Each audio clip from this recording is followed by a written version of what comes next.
Então, agora que a gente entra mesmo assim na parte principal do nosso curso, que é a parte da onde a gente vai falar de comandos de controle de fluxo, né? Então a gente é, vai ter que usar ali laços de repetição e como é que a gente vai controlar esses laços de repetição ou como a gente vai determinar a caminhada do nosso algoritmo, né? Se ele vai em uma direção ou vai em outra direção, dependendo das condições que você der no seu programa, né? E na vida a gente sempre tem duas escolhas, né? A primeira delas é se você vai nascer ou não. Se for nascer, se vai ser homem ou se vai ser mulher, né?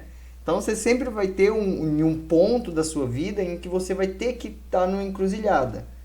E aí você não vai poder ficar em cima do muro. Ou é para um lado, é para o outro. Assim também é na programação.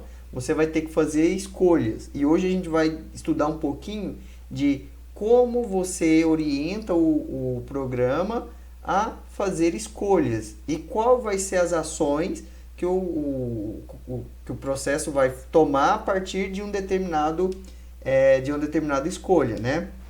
Então, a gente vai falar um pouquinho sobre isso. E aí vocês já estão mais ou menos já entendidos do que vai ser, né? Que é o do e o if, tá? Sim, o que a gente vai ver aqui é basicamente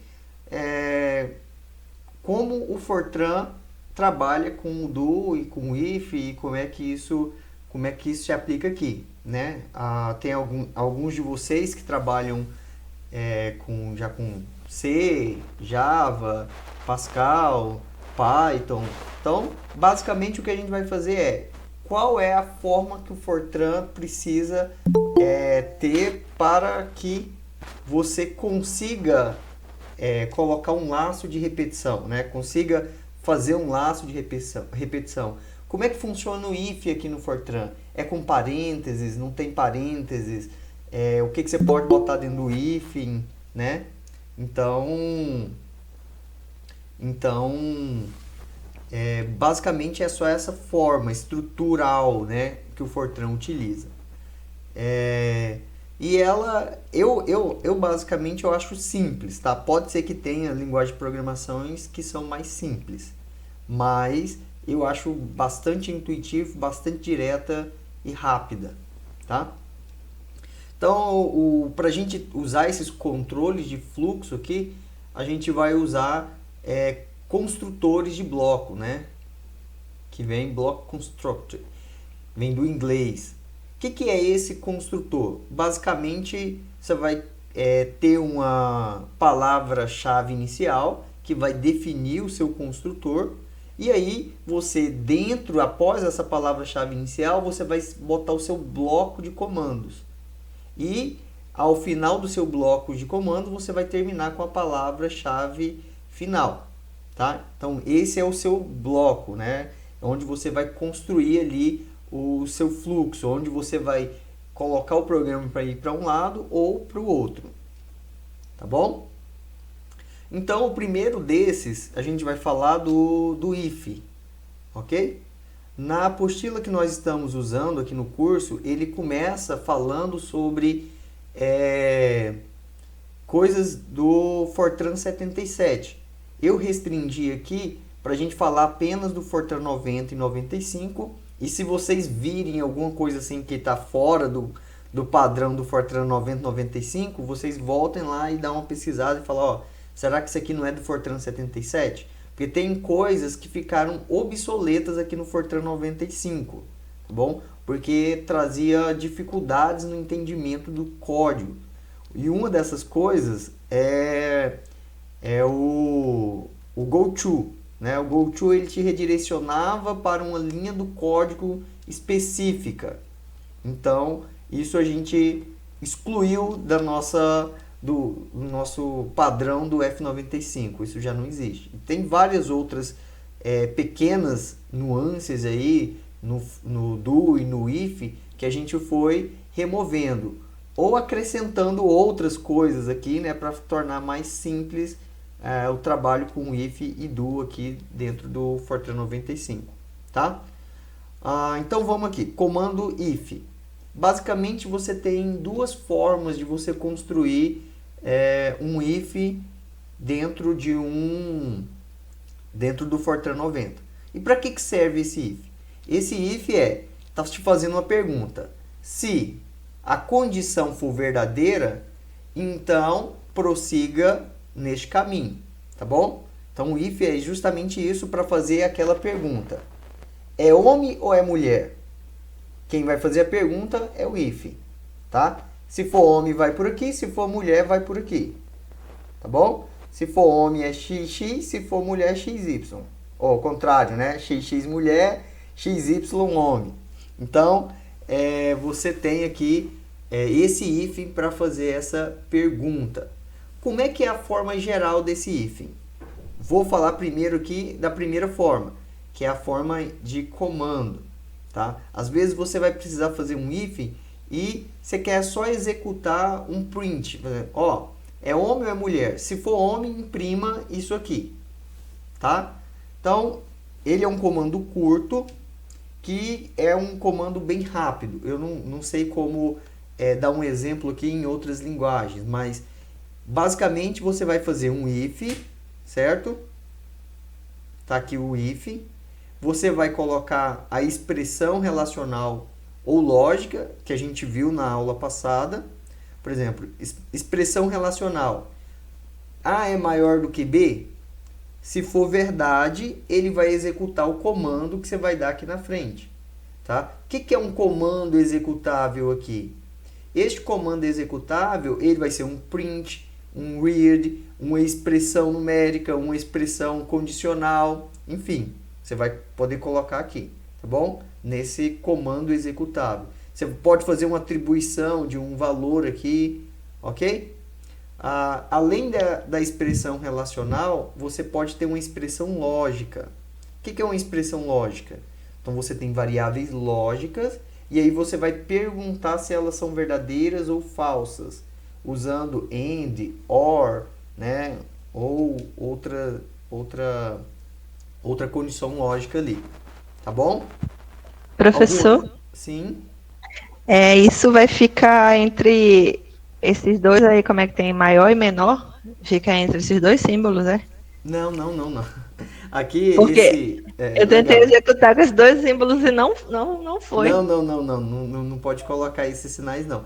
Esse sinais Ah, está tá. só mostrando que no lugar disso você vai colocar a sua expressão lógica ou relacional, tá? Muito Tá bom a sua bom. pergunta.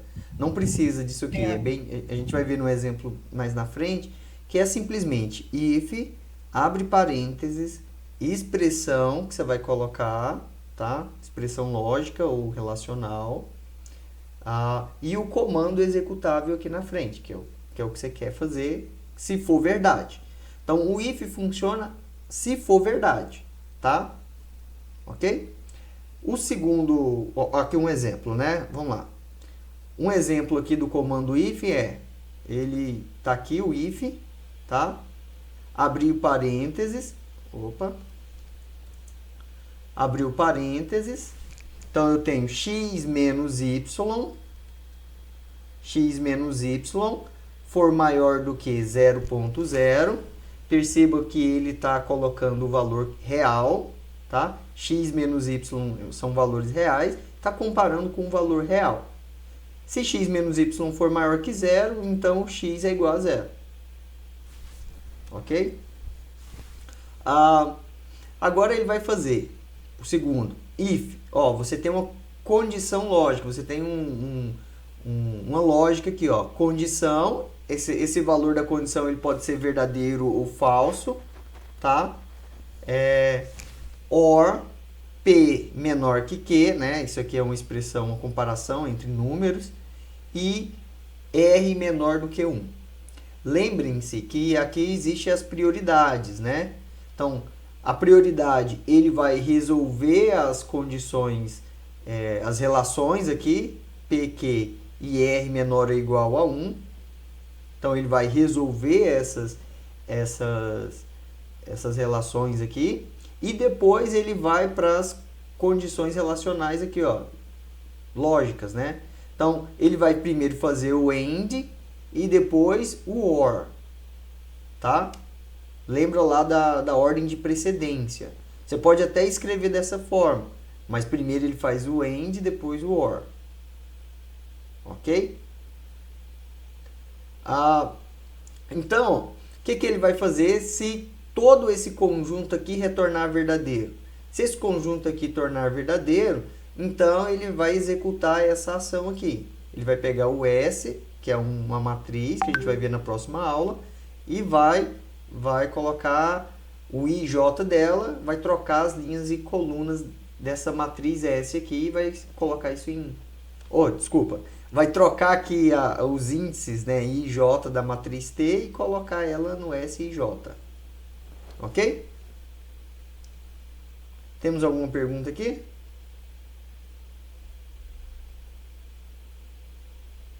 Ainda não, professor. Ah, tá. Ainda não, né? Então vamos lá. Tranquilo, né? Até agora. Bem simplesinho. A próxima forma de você construir um if aqui é você fazer um bloco, né? Naquele caso lá você só tinha um comando e agora você vai fazer um bloco, tá? Esse bloco você vai fazer ele como? Você pode dar um nome para ele. Esse nome aqui ele é opcional, tá? Você pode colocar ou não. Em geral, se você tiver muitos ifs e se perder no meio dos ifs, é interessante você colocar nomes para ele.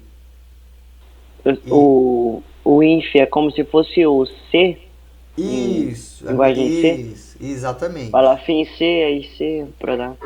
Exatamente. Para ver se é verdadeiro ou não, né? Se é verdadeiro ou falso. Isso Entendi. mesmo. Essas comparações são boas, tá? Então vamos lá. If, percebam que é a mesma sintaxe, né? Tem expressão lógica e o relacional, tá? Você tem aqui o then. Agora, como você está num bloco, numa construção em bloco, você tem esse then aqui, dizendo que se isso for verdade, então, tá? Você vai executar esse bloco você vai executar esse bloco de ações que está descrito aqui. Aqui você não precisa ter apenas, não necessariamente você vai ter apenas um comando executável aqui. Você pode ter vários, né? Dentro desse bloco if, and if, tá?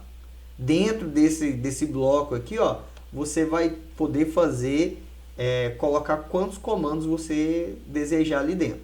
E percebam que se você botar um nome, o seu end if aqui também tem que ter um nome. Se você botar um nome só no if... O nome é opcional ou é obrigatório? Esse nome é opcional. Você pode dar o nome que você quiser para ele, desde que esteja dentro daquela... dos nomes, né, dos caracteres que podem ser utilizados para dar nomes, que a gente viu lá na primeira aula. Tá? É opcional. Aí esse nome ia servir para, se caso eu quisesse usar esse if depois, usava só o nome, é isso? Não.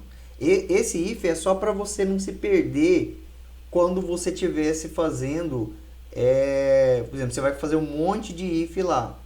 E aí, para você não se perder na onde é que tá dentro, né? Se está dentro do if, se tá fora do if, qual if que você está fechando e também condições para você sair desse if aqui, tá bom? Ah, entendi. Eu achei que ele podia funcionar como uma função, mas não funciona. Não funciona não. Não que eu saiba ou que está escrito, né, dentro das coisas que eu já li, né? Mas não tem essa atribuição de função não, que você possa utilizar ele de novo em algum outro lugar. Não pode. Entendi. Então vamos lá, um exemplo aqui na prática. Então, dei o nome, swap é o nome do if que eu estou dando. Se x é menor do que y, essa é a minha relação, tá? Estou vendo se essa relação é verdadeira. Se for, temp é igual a x é igual a y é igual a temp. Tá fazendo uma troca aqui, né? Ok? Agora, percebam que, como eu estou dentro de um bloco, eu usei uma indentação. Não sei se vocês conseguem perceber. Percebem que aqui tem um nome, né? Swap. E aí, ó, na mesma coluna que eu começo o swap aqui, eu termino o meu end if. E eu tenho um recuo aqui, eu gosto de colocar 3 espaços aqui. Para dizer, ó, tudo isso que está aqui, com 3 espaços entre swap e end if, está dentro do meu if, tá? Isso é uma boa prática de programação. Para quem já programa aí, já deve fazer assim, né? Em geral, isso aqui é facilitado quando você está em um editor de texto, né? Que te permite fazer, já faz essa indentação sozinho para você. Você deu o comando if then, então ele já vai fazer um recuo para você, indicando que tudo que está ali dentro está dentro do bloco do if. Tá? Alguma dúvida? Não, né? Simples. Então vamos lá. Agora vamos ampliar aqui o nosso escopo aqui do if, né? Agora, mas se for falso, eu queria também que tivesse uma condição que fosse executada se fosse falso. Então, eu vou perguntar se a minha expressão é verdadeira, mas se ela for falsa, eu queria que ele executasse um código. Para isso existe o else, tá? If, then, else. Então, se for verdadeiro, ele vai executar o primeiro bloco. Se for falso, ele vai executar o segundo bloco. Tá bom? Simples assim. Percebam aqui também, ó, o nome. Você deu o nome vai ter que acompanhar o else e o end if. Tá? Então, perguntou, deu nome para ele, você vai botar no else e end if. É opcional. Em geral, eu não preciso utilizar isso. Se você faz a indentação correta, você vai ver que isso é bem fácil de ser visto. O que está dentro de cada if. Tá bom? Então, um exemplo de else aqui, if else, né? Você tem aqui, x é menor que y. Então, x igual a menos y. Caso contrário, o y é igual a menos y. Tá bom? Então, se for verdadeiro, faz a primeira sentença. Se for falso, executa a segunda sentença. Acho que não tem dificuldade nisso, né? Ok. Agora, vamos supor que, além de você querer, falar assim, ó, a primeira condição ela foi falsa. Só que eu quero ainda testar essa condição. Eu sei que ela foi falsa, mas eu quero fazer um teste antes de executar a próxima ação. E para isso você tem a utilização daí do else if. Então, se for a primeira condição for falsa, ele vai para o else. E se você usar o else if, você vai poder testar a condição novamente. Você vai poder testar o que você está querendo ali, né? Então, basicamente, o que você vai fazer? Olha só, você tem um if, você vai abrir o if normal, você vai colocar a sua condição aqui, tá? E se ela for verdadeira, ela vai executar o primeiro bloco. Ok, não é verdadeira, ele vai passar para esse else. E aqui a gente está usando o else if. Se a gente usa um else if, a gente precisa colocar qual é a condição que precisa ser verdadeira para que o bloco abaixo seja executado. Então, coloquei aqui, coloquei then, tá? E aí, vou fazer as minhas atribuições aqui, os meus comandos aqui dentro desse bloco logo abaixo. Quantos else if você pode utilizar? Quantos você quiser, tá? Você pode fazer quantos você quiser. Vai colocando um embaixo do outro ali. Se for verdadeiro, executa o bloco, tal. Agora, else você pode colocar apenas um. Tá bom?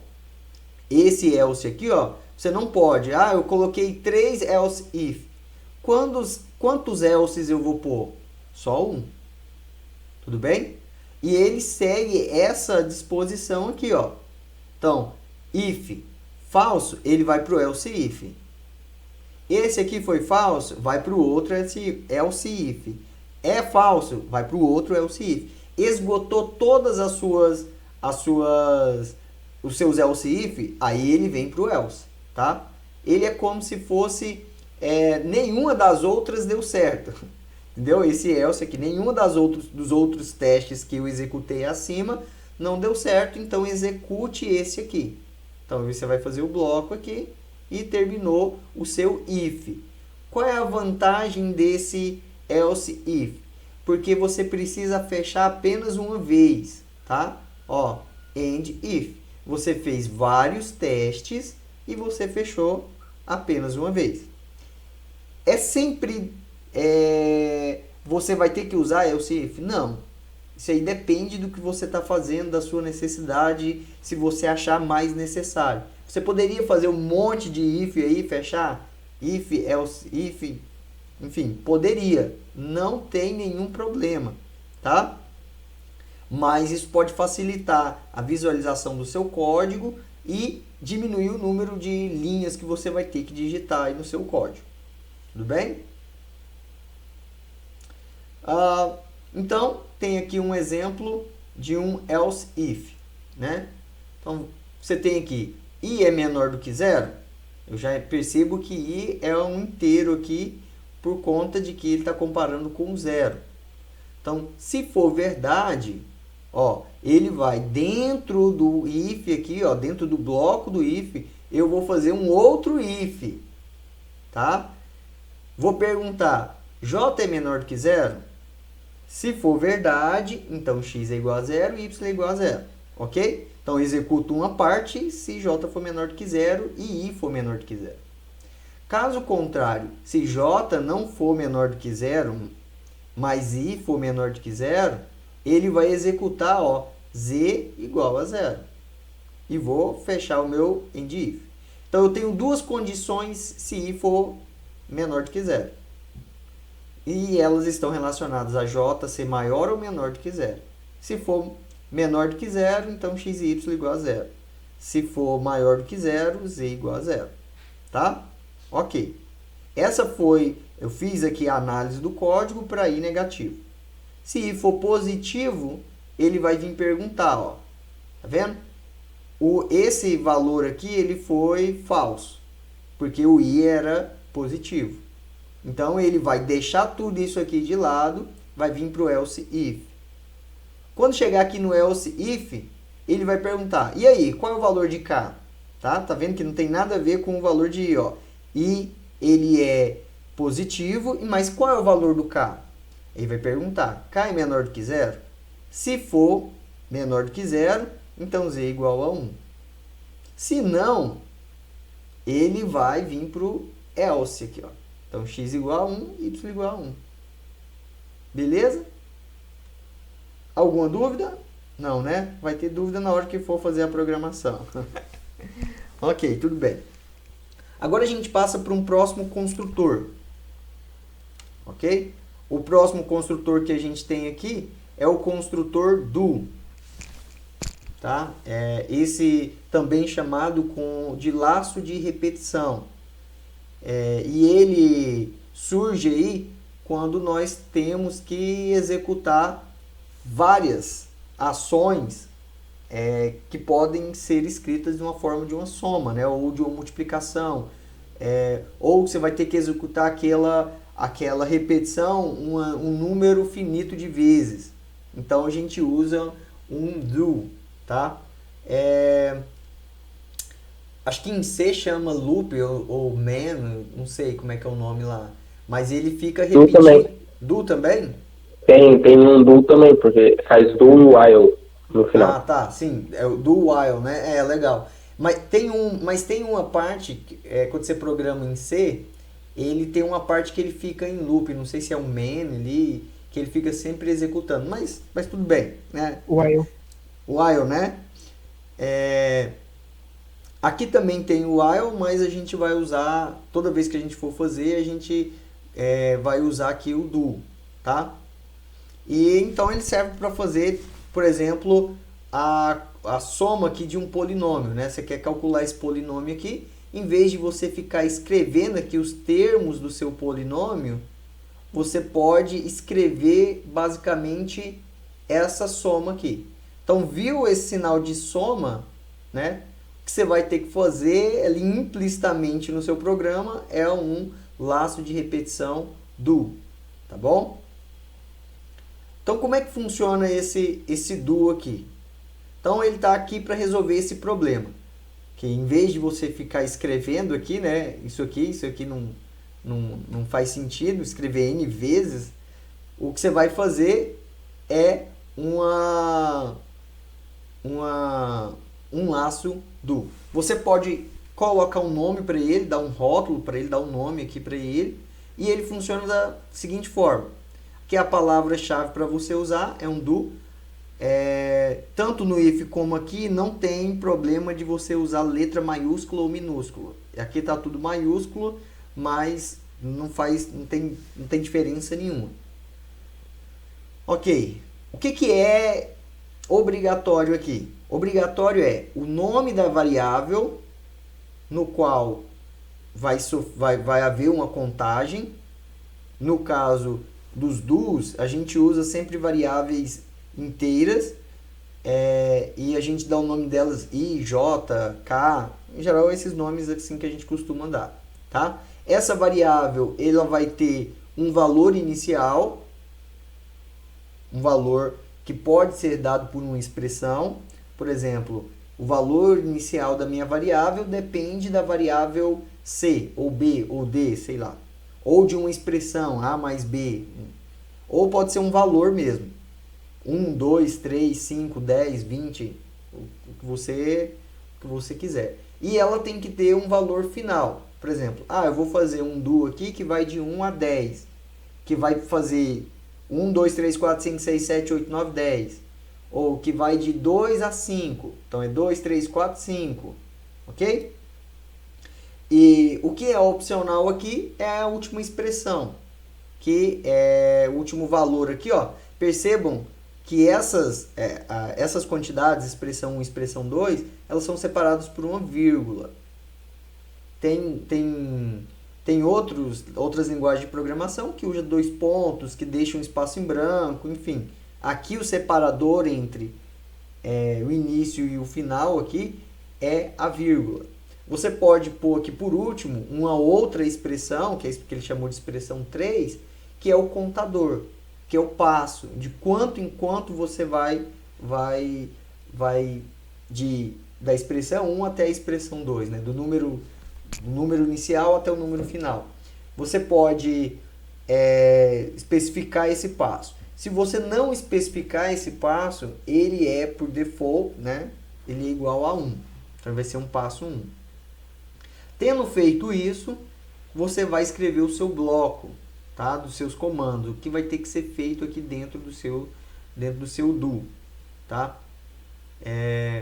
O número de interações aqui, ele é definido antes de você executar o seu do. Então, o computador ele precisa saber, quantos passos eu vou fazer disso aqui. Depois que você iniciou, você não pode mais alterar, ok? Você não pode, por exemplo, comecei aqui, eu vou fazer 2.000 passos. E aí, lá dentro do seu do, você redefine a quantidade de passos que você vai fazer. A quantidade de vezes que você vai fazer aquilo lá. Isso não tem jeito de ser feito. Beleza? Se você quer fazer algo desse tipo, a gente vai ver uma opção mais à frente. Tá bom? E como é que o computador calcula essa quantidade de vezes que ele vai executar essa ação? Então, ele faz o seguinte. Ele pega o máximo da expressão 2 menos a expressão 1, mais o passo, se ele existir. Se ele não existir, ele vai colocar 1 aqui no lugar. E divide pela expressão 3. Ele pega o máximo desse valor ou 0. Tá? Então, esse valor, ele pode dar um valor positivo, negativo ou 0.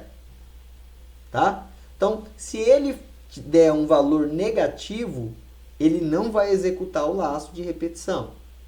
Tá bom? Então, não executa. Isso acontece o quê? Se essa expressão 1, se o seu número 1 aqui, essa primeira expressão, for maior do que a sua expressão 2. Então, isso vai dar um número negativo e nada será feito. Tá? Então, tomem cuidado com isso aí. Ah, mas e se eu quiser fazer em vez de um contador ascendente, né, que está aumentando os números, eu quero fazer um contador descendente, que em vez de somar, ele vai subtrair. Você pode colocar no passo o valor menos 1. Aí sim, a expressão 1 tem que ser maior do que a expressão 2, porque aí ele vai descendo, né? Então, tomem cuidado com isso aí na hora que vocês forem fazer a programação de vocês. Então, um exemplo aqui, ó, você tem esse do j mais 4 e você tem esse j mais 4 indo até m com um passo menos k elevado ao quadrado. Esse menos, percebe que primeiro ele faz a potência, na ordem de prioridade aqui, primeiro a potência e depois ele atribui o negativo. Então, o seu passo é necessariamente negativo. Bom? Então, quer dizer que isso vai diminuir. Então, o m aqui, ó, ele tem que ser menor ou igual ao j mais 4. Se ele for maior do que esse valor aqui, o laço não vai ser repetido. Então, se você está fazendo um laço decrescente, o que eu não aconselho a ninguém a fazer, mas cada um tem a sua forma de programar, né? Você vai ter que tomar cuidado com seus limites superior e inferior aqui. Alguma dúvida? Não? Então vamos lá. Então, se você vai fazer aqui, ó, um laço e quer contar apenas os números ímpares até o 11, você pode usar uma situação igual a essa aqui, ó. Vai fazer um do de i igual a 1 até 11, com passo 2. Então, o primeiro vai ser 1, o segundo vai ser o 3, depois 5, 7, 9, 11. Ok? Bem tranquilo. Se você quisesse os pares, como é que você faria? Começaria do 0, né? Se quisesse incluir o 0, e contaria de 2 em 2 também, sem problema. Então, o outro exemplo que eu vou mostrar para vocês aqui é o de como você calcula o fatorial de um número, né? Esse é um dos exemplos em que, em geral, os professores deixam para os alunos fazer, mas eu lembrei de quando eu era aluno e falei assim, não, eu vou fazer esse e vou deixar os alunos fazer um pior. Porque eu quebrei a cabeça para fazer esse fatorial, né? E ele é bem simples. O que é o fatorial de um número? O fatorial é você multiplicar, por exemplo, fatorial de 2, é você multiplicar 2 vezes 1 vezes, né?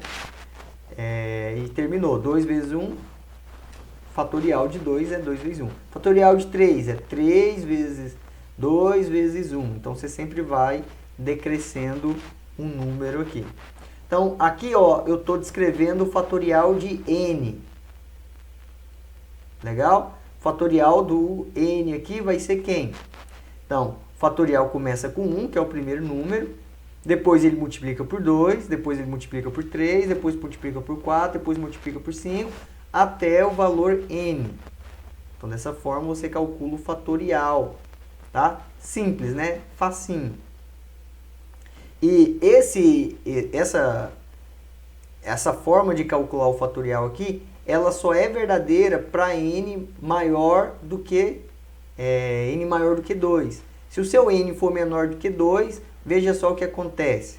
Então, o número de repetições que ele vai fazer vai ser n menos 2, está vendo que n é o superior, esse aqui é o inicial, o inferior, né, o contador inferior, mais o incremento que é 1. Quando eu faço essa conta, vai ficar n menos 1. Se o n for menor do que 2, aqui vai dar 0, né? Aqui vai dar um número negativo. Se você pegar aqui um número menor do que 2, isso vai ser negativo.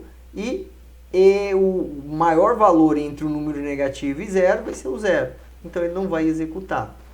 E caso o resultado seja zero, o que vai acontecer? Quando aquilo ali for zero, você tem o fatorial sendo igual a 1. Ele não vai executar e vai fatorial igual a 1. Beleza? Simplesinho. Então, às vezes, você precisa modificar o seu passo. Será que você pode fazer isso dentro do seu laço de repetição? Não, você não pode fazer a mudança do passo de execução dentro do seu do, tá? Então, a gente pode fazer um teste aqui para mostrar isso para vocês. Então, tem aqui este exemplo aqui, o 17. Ele é um exemplo ruim, tá? O exemplo 17 ele é péssimo porque mostra uma coisa que você não pode fazer. Bem, lembrem-se disso. Quando vocês pensarem em uma coisa que não pode fazer, vocês lembram do exemplo 17. Então, o que esse cara aqui vai fazer? Primeiro, eu não vou modificar o passo aqui de execução. Vou fazer, conta para mim de 1 até 10. E mandei ele imprimir aqui o número I, de 1 até 10. E depois, eu vou tentar modificar o passo da execução. Então, J igual a 1, tá? Que é o passo aqui, tá vendo? Do meu próximo laço de repetição. E lá dentro do passo de repetição, eu vou fazer uma condição, if I maior do que 5, J é igual a 3. Então, estou redefinindo o valor de J, que é o passo de repetição aqui utilizado. E estou mandando imprimir o I e o J. Tudo bem? Então, escrevi o arquivo, relembrar todos, aproveitar que a minha audiência está alta. Escrevi o arquivo aqui, write file, que esse é o Magic que eu estou usando dentro do Jupyter Notebook, para escrever o arquivo x_17.f90. Ô, Lucão, Sim. você fala mostrando esse negócio aí, eu lembrei de um erro que deu ontem no programa do Natan. Você viu que você deu o nome do programa aí, mod_passo, né? Isso. O dele ontem estava dando problema que esses underline não estava lendo. Aí dava erro de compilação. Aí eu tirei os underline, compilei e rodou, beleza. Ah, tá. Então, isso pode acontecer quando você copia e cola de algum lugar. Que aí o caractere vem errado. Tá? Isso é comum quando você faz isso. Mas pode usar tranquilo. E é o que está aqui. E vocês vão ver que vai funcionar. Então, vou executar agora, Lucão. Só para a gente tirar essa dúvida, tá? Então, eu estou dentro do ambiente do Bash agora. Então, isso aqui é o Magic do Bash. Indica para mim que tudo que foi escrito abaixo dessa linha do Bash aí, ele vai executar em um terminal. Então, vou fazer a compilação com F95 e vou mandar executar o 17. Olha a catástrofe que acontece quando a gente executa o 17. Olha, até demorou, vocês viram, né? O negócio é ruim mesmo. Então, vamos lá. Contou de 1 até 10. Tranquilo. É o que a gente queria que fizesse. E agora ele começou a contar de 1 até 10. Lembra que lá em 5 eu queria mudar o J? Então, até o 5 aqui o J era 1. Agora, o meu J ficou sendo 3 a partir de 6. E o J era o passo é o passo que ele ia dar. Só que, olha o que aconteceu. A partir do 3, do 5 aqui, ele já ia mudar o passo e era para ele ir a 8. Depois 8, 11, depois 14. Só que ele não mudou, ele não redefiniu. Você não pode redefinir o passo aqui dentro, tá? Isso não dá certo. Ok, vamos para um próximo exemplo, um exemplo mais complicadinho aqui, que é esse onde eu vou calcular aqui o fatorial de um número natural e vou usar aqui algumas condições, tá? Então, olha só, prestem bastante atenção. Declaração de variáveis, tá? Olha só o que eu declarei aqui. Declarei um i, um fat, que deve ser o fatorial, e o J. Beleza? Beleza. Entre com um valor. Então, vou colocar um valor e ele vai ler esse valor. Esse valor é o número inteiro. Tudo bem? Agora, vamos ver aqui a condição. I é menor do que zero. Então, fatorial de número negativo não é possível calcular. Então, ele vai escolher agora o que ele vai fazer. Ele leu a quantidade e vai falar, ó, não é possível calcular o fatorial. Se, else, if, então ele não é positivo, mas ele é igual a zero. Se for igual a zero, então tranquilo, o fatorial é 1. Beleza. Mesmo assim, se não for nenhum desses dois casos, que são os casos problemáticos aqui do meu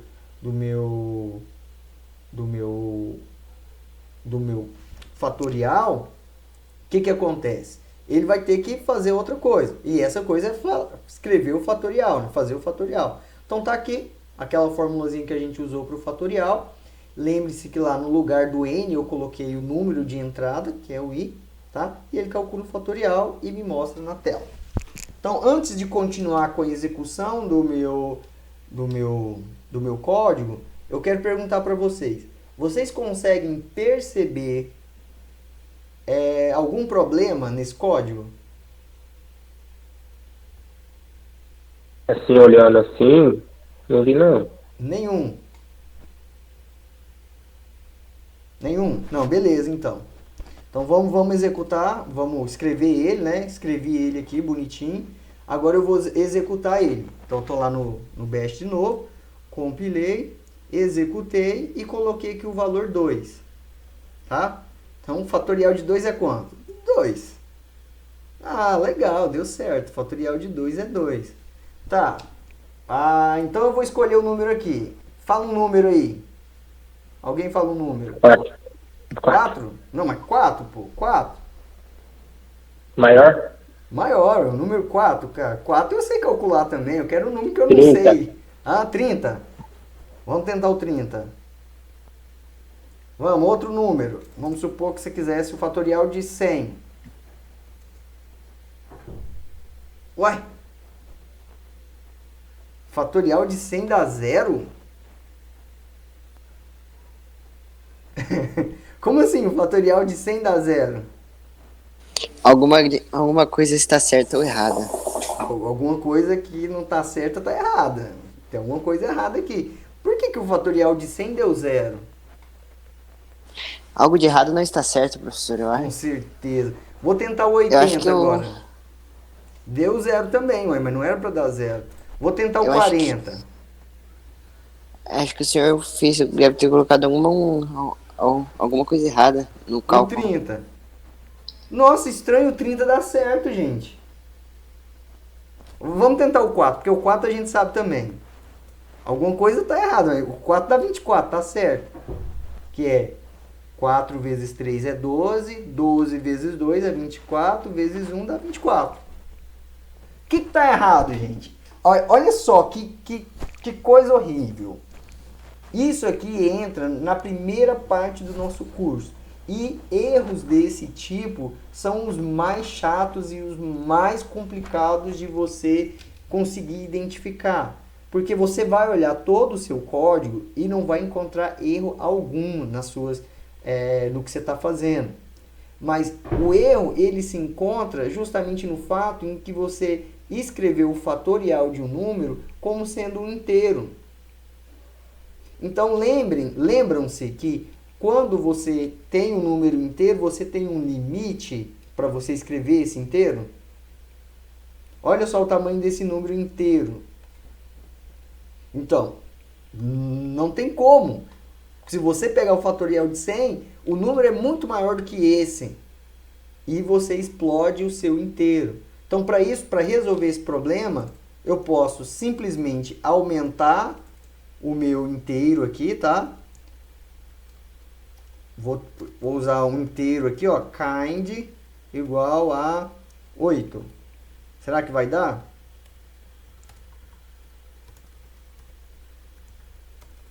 Vou mudar aqui e vamos ver o que vai acontecer. Eita, Deu mais errado ainda, hein? Vamos botar um kind maior. Kind igual a 16. Olha aí. Será que o valor é esse? Vamos tentar com 100?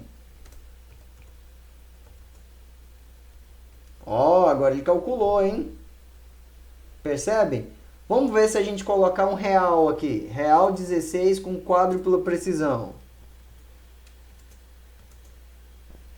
Ó, real de 100. Olha aí, garoto. Será que tem alguma coisa errada nesse valor aí? Qual que tá certo? O inteiro ou o real? Tá?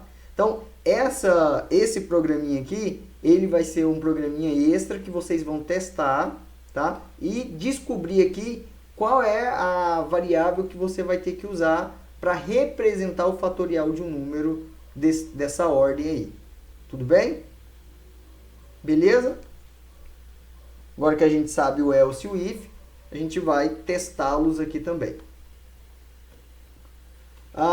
Agora você vai precisar também, por exemplo, eu queria mudar o passo dentro do meu do. Isso não tem como fazer quando eu tenho ali ele limitado a uma certa quantidade de valores. Então você vai poder fazer aqui um do ilimitado. O que significa o do ilimitado? Significa que ele vai, quando você der esse comando no seu algoritmo, o que vai acontecer? Ele vai começar o do, vai executar o bloco, vai chegar no end do e vai retornar no do aqui em cima. Quantas vezes ele vai fazer essa operação? Infinitas vezes, tá? Infinitas vezes. E como é que eu vou fazer para terminar o meu programa? Ele vai ficar sempre procurando, sempre voltando. Como é que eu faço para terminar o meu programa? Simples, eu só colocar um exit, tá?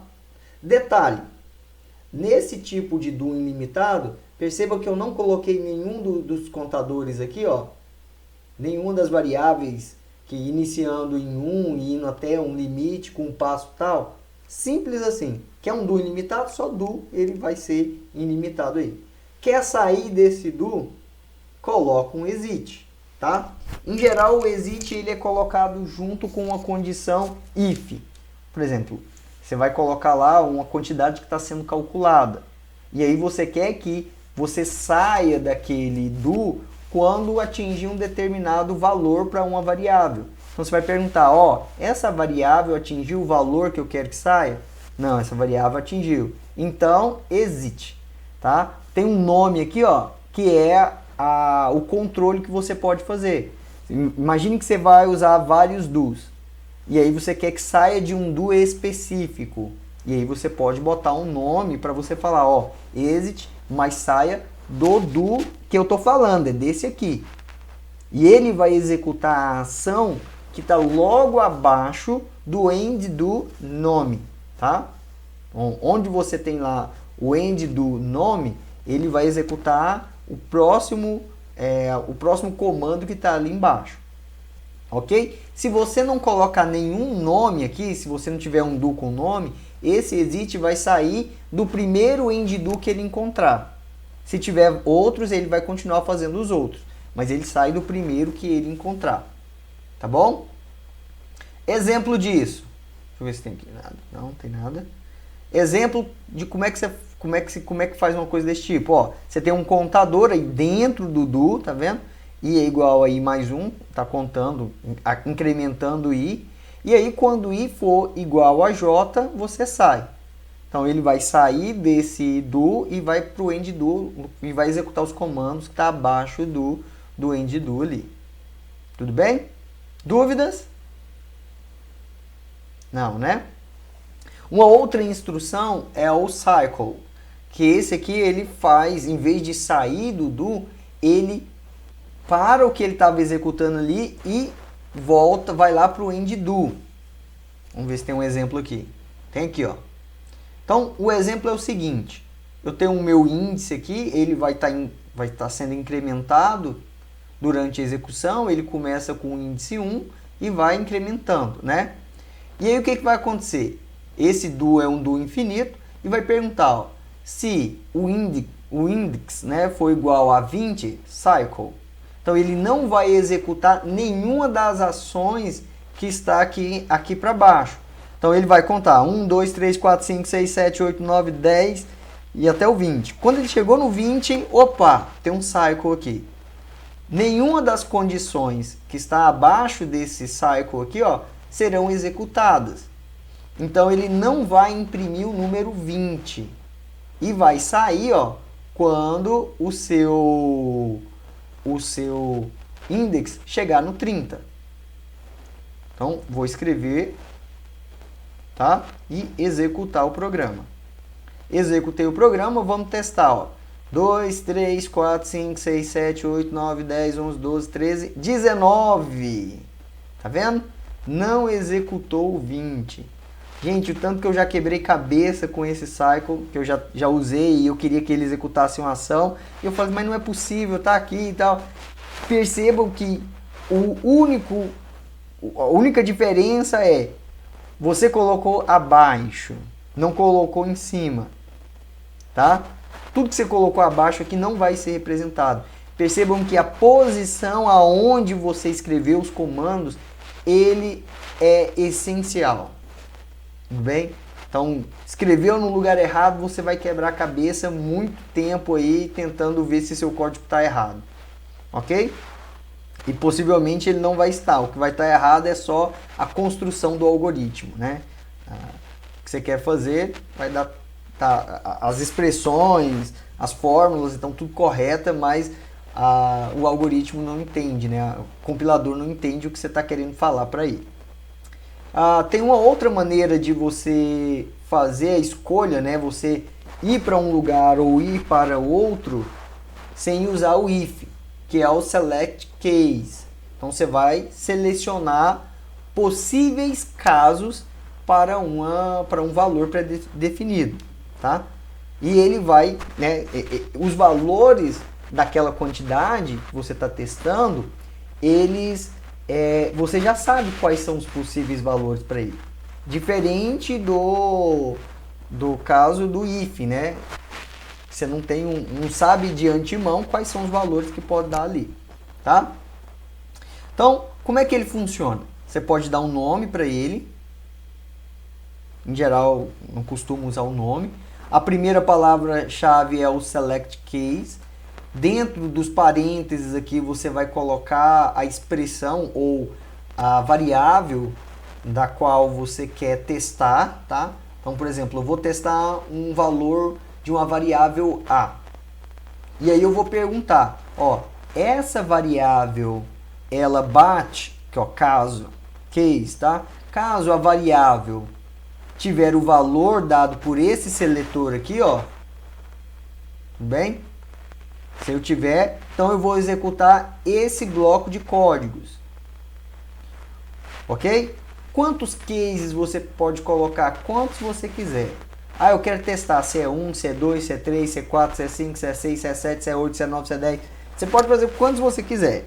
Mas, né, vamos lá, né? Não fica fazendo isso demais não, porque isso vai demorar muito. Isso vai atrapalhar a sua programação e o entendimento do seu código. Tá bom? Então você pode colocar quantos você necessitar aqui, se for preciso.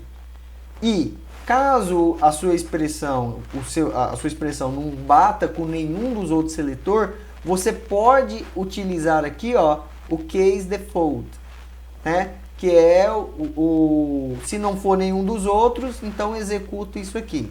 Então eu vou ter que ficar com esse bloco aqui porque não deu nenhum dos outros.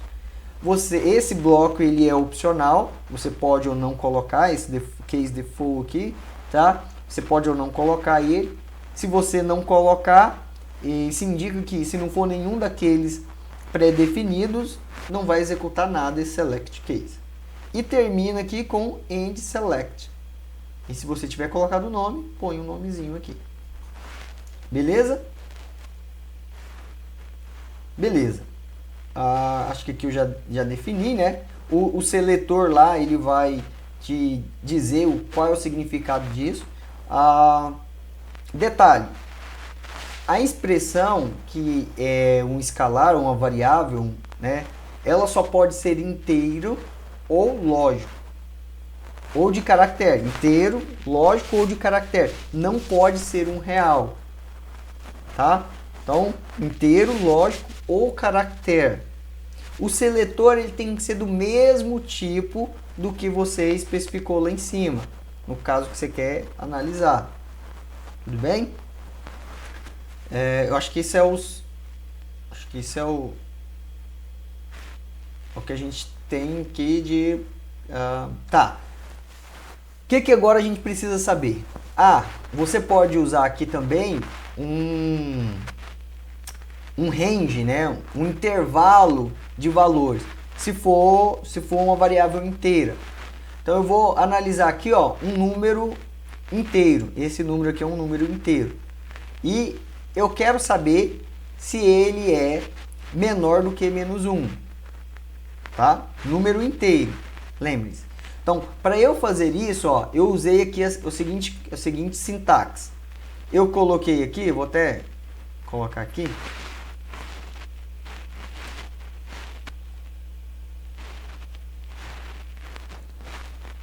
Só para a gente ter uma noção.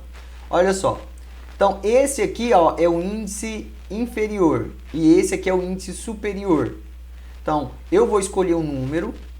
E se ele estiver entre menos 5 e menos 1, então ele executa essa ação aqui. Tá bom? Caso ele seja 0, ele executa essa outra ação.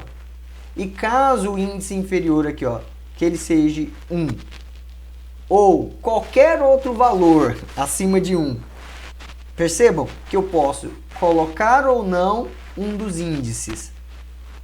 Mas eu nunca posso deixar algo sem índice, colocar só os 2 pontos aqui. Isso não pode fazer, tá bom? Ou você coloca 1 ou você não coloca os 2 pontos.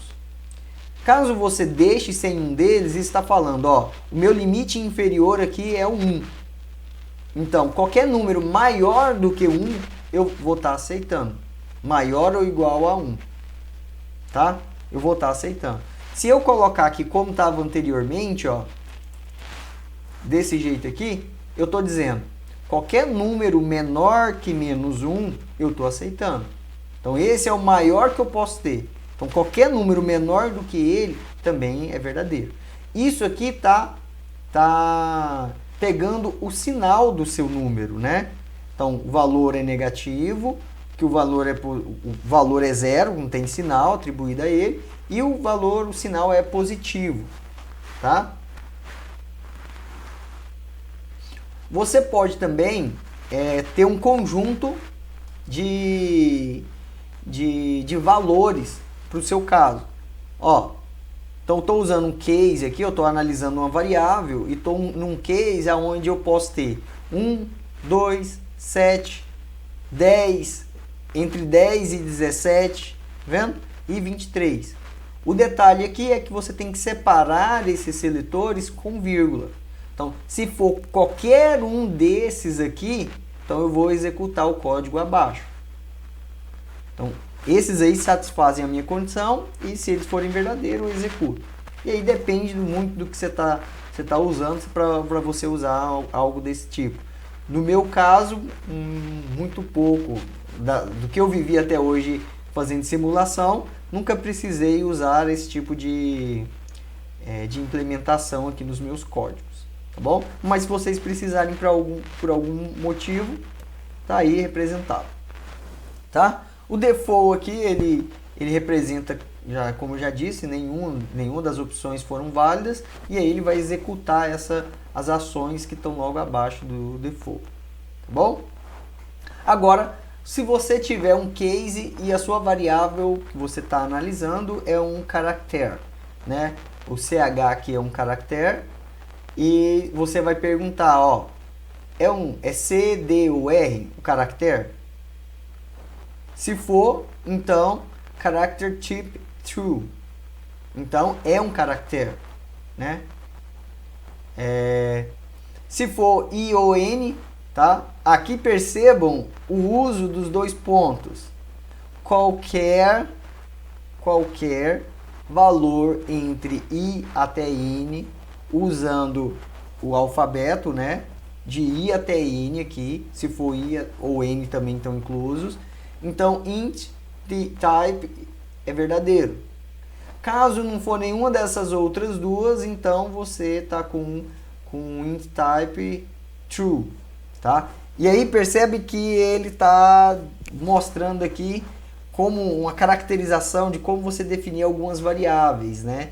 Então, C, D e R ele está colocando como tipo de caractere. As variáveis de I até N ele está caracterizando isso como tipo inteiro. E se for qualquer outra, ele está caracterizando como real. Tá? Opa, aqui. Então, vamos para o nosso exemplo, né? Então, o exemplo é o seguinte. Eu vou pedir para que o usuário entre aqui com o nome e que esse nome contenha 5 caracteres. E vou armazenar ele em nome, tá? Isso aqui é uma formatação, tá? Em vez de eu colocar o asterístico aqui, eu estou falando, ó, minha formatação é o seguinte, eu estou lendo um caractere representado pela letra A, e o 5 é que ele tem um comprimento 5 caracteres ali, beleza? Isso aqui a gente vai ver mais para frente, quando a gente ver formatação. Então, eu leio essa quantidade name e vou fazer um select case com essa variável. Então, estou indicando para o meu programa que é essa variável que ele tem que analisar. Olha que legal isso aqui, gente. Olha que legal. Você pode analisar se a variável começa com letra minúscula, simplesmente colocando um A minúsculo aqui. Tá vendo? Ó, A minúsculo, Z minúsculo. Então, a palavra inicia com a letra minúscula. Tá? Então, ele vai pegar aqui apenas o primeiro caractere. Tá? Ó, quero verificar se a letra é maiúscula. Bom, basta colocar a letra maiúscula, 2 pontos, Z maiúsculo. Eu quero colocar um caractere que é um número. Então, ele sabe reconhecer o que é número. Então, seleciona um número. Então, a palavra inicia com número. Ou qualquer outro caractere que não seja nenhum do alfabeto e que não seja número, é considerado como caractere especial. Tá aqui, ó, case default. Então, palavra inicia com caractere especial. Vou escrever o meu programa e vamos aqui para a execução dele. Ó, a primeira coisa que eu vou colocar aqui, Lucas com letra minúscula. Palavra inicia com letra minúscula. Vou colocar um L maiúsculo. Palavra inicia com letra maiúscula. Vou colocar um caractere especial. Será que esse vou colocar esse aqui? Não, vou colocar esse aqui. Vou colocar esse. Será que ele reconhece? Palavra inicia com caractere especial. Tá vendo?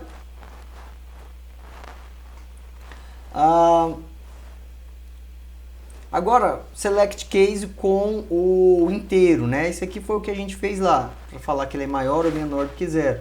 Acho que é bem simplesinho, bem tranquilo de ser feito. Então, coloco o número e ele analisa se o número é maior ou menor do que 0. Ó, menor do que 0. Você colocar um número positivo aqui, 2, ele vai falar número maior que 0. Beleza? Alguma dúvida, pessoal, com relação a isso?